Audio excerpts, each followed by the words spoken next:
bacteria, toxins, viruses, mold, etc., etc.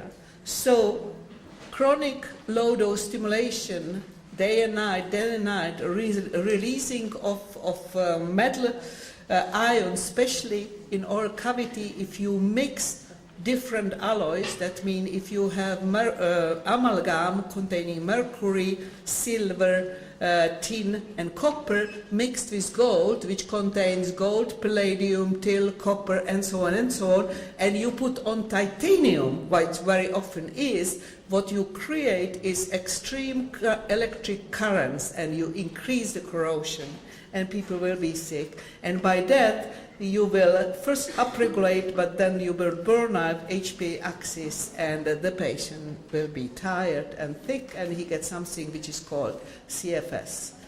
So nickel, I have just few possibilities to show you some case reports. This is very well known, these two of course. This is the middle picture is a sign of the person which is sensitized to nickel, has so-called clinical metal allergy. Very often, if you have this, you should not have any dental metals in the mouth because you are susceptible. You are so-called yellow canary. So this one and problem with tie ropes are one of the keys how you identify people which might be at risk. Chocolate is full of nickel as long as you don't know that. So nickel sensitization, it's not only on the skin, it can cause chronic fatigue and fibromyalgia. We have published this again, all this is published, it was 2001. All these things are on our website, you can read it. And if you want to get better, not only you should avoid smoke and you shouldn't eat food which is rich in nickel, but you should also look into your mouth, because amalgam often contains copper, and copper is always polluted with nickel. So this is one case history. It's a patient with known chronic allergy to nickel, with chronic fatigue starting after dental treatment. This is again published, not by us. This is from A.M.I.C.A, which is the largest dental school in Amsterdam. She has been ill in CSS for 10 years, this lady. And when they looked at it, I think she was Potch's positive. She had a stainless steel retainer and amalgams. She had no problems in the mouth. And stainless steel contained 10% nickel. So what they did is they replaced the retainer by glass fiber-based Racelin, and then 2 months after the patient went to work, she was healthy.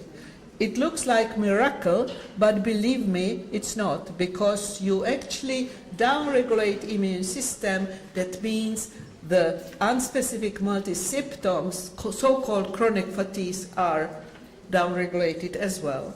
And I can tell you that this is the largest dental school in Amsterdam. Nickel and palladium, again present in our mouth. This is a patient from England, 50-year-old, which also developed a lot of unclear diseases. She had urticaria during her youthhood. She had legitation with metal clip containing nickel. She developed gallstones, which actually after analysis contained nickel. And then she had a lot of crowns. She developed irritable bowel syndrome. You can certainly see in the podium some of these which probably have the same things. And then diagnosis was fibromyalgia and chronic fatigue. After many, many years of suffering, she found us. She did MELISA test, and the results show strong reaction to nickel, palladium, gold, tin, inorganic mercury, and molybdenum weakly. And when the crowns have been taken away and analyzed, it was found out that they contain 80% nickel. So you must understand that you can do whatever you want with such a patient. You can give him antioxidants, but unless you remove this 80% from his, you will never do anything. it will not help. So dental part is very, very important. So this is her summary, how it develops, the suffering starting in 70 until 2010, when she is now symptom-free for CFS, IBS, and fibromyalgia, and here she is, 30 years of suffering because of a crown and because of ignorance of people that nickel allergy is not only on the skin. Titanium has been by Petrarca and by Italian Institute of Health called emerging new allergen, which really is. And I will just say that there is now a lot of evidence, published evidence, that hypersensitivity to titanium is here. It's not so frequent, but still it exists. And in addition to allergy, titanium is a cancerogen, it's neurotoxic, and so on and so on. So you should be extremely careful if somebody will offer you titanium implants, especially if you already have gold in the mouth. No good at all. Patch testing, unfortunately, has not been developed for titanium. This I would love to do, and perhaps we could try to do that, but at the time being, titanium oxide, which is used for patch testing, is insoluble. So that means under the condition of patch test, it will not go through the skin. It's like that. So what you need to have is a blood test, and this is again one single case for you, and this is a young boy, this is 15 years old boy, which developed some problems, behavior problems after vaccination. I have no chance to talk about it here, but anyway, 2005 he fractured forearm, and he got a titanium pin, and he got a fever, severe localized pain, infection.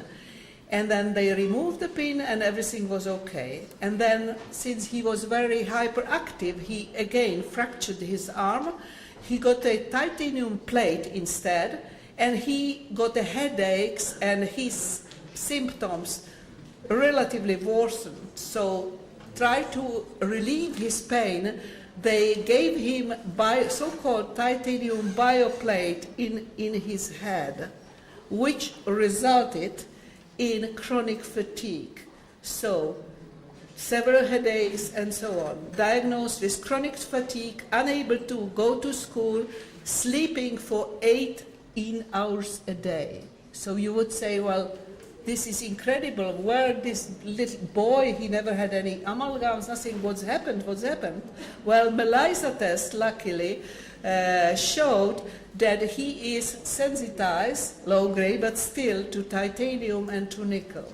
And these are the metals which were contained in the skull plate, placed, after which the chronic fatigue started, precipitated. So, obviously, what they did is, they took it away, and now he is healthy, he attends the school, and that's him here.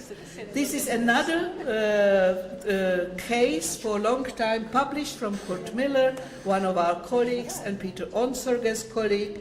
CFS, depression, titanium again, MELISA testing before removal. I was talking to you that you have to remove the trigger, and down regulation of the response to titanium and to nickel as well. Gold, I have no time. Chronic fatigue worst after gold crown replacement. We have published several of these cases, 2006. Everything is on our website. Together with this, there is a down-regulation of specific responses to metals. Multiple food allergies, you know that gluten is very often together in the picture. Gluten binds metals because it has SH groups. Anti-merosal at the end, this is a patient who got onset chronic fatigue long-term after vaccination. She was Rh negative. I am quite sure that many of women of you are here Rh negative. So that means you have to be treated when you have children with anti-D immunoglobulin, so that you protect the child, which can be Rh positive, without knowing that there are very high concentration of thimerosal in anti-D globulin. So very often these people become sensitized, and then after they are vaccinated, it might trigger different things, among other chronic fatigue. I am nearing my time, so this is a summary. We were talking about hundreds, 200, 300 different triggers. Yes, I completely agree. But many of those could actually be found in your body, in dental fillings, in the foods, in cigarette smokes. And the good thing is that you can now test for that. They are specific memory cells triggered for haptens, for bacteria, for viruses, for certain foods. If you have chronic low-dose exposure, it will cause chronic inflammation and all these multiple non-specific symptoms, which are called fibromyalgia, chronic fatigue. I didn't mention that many people are sensitive to electromagnetic fields. Sometimes electrosensitivity starts a dental treatment or goes away with the dental treatment. We have done more than 20 years of studies. We have follow-up, so we know this is the way how you test and how you treat. So this is simply that. Diagnosis, reduction of exposure, inflammation reduced. You can even see it on MRI, and this has a beneficial effect on our health. So this is our foundation. You find it on the webs, on internet. It's www.melisa.org, and then you can read all scientific papers and everything. And there are some brochures here which you can take regarding testing. We hope that we can establish the laboratory perhaps here in Roma, but since then you are able to send the blood to